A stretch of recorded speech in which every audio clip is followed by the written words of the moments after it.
We are here outside SFO, and these paid Chinese counter-protesters are here. This is Tursinay. She's an Uyghur camp survivor. For 1 year, Xi Jinping locked her in a concentration camp, torturing her. And these Chinese students have the audacity to stand here with a straight face and support this genocidal regime. Have they no conscience? This is the example of what the CCP really is.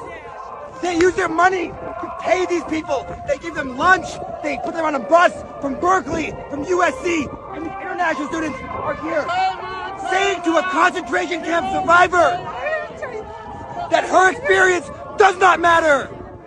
This is the CCP.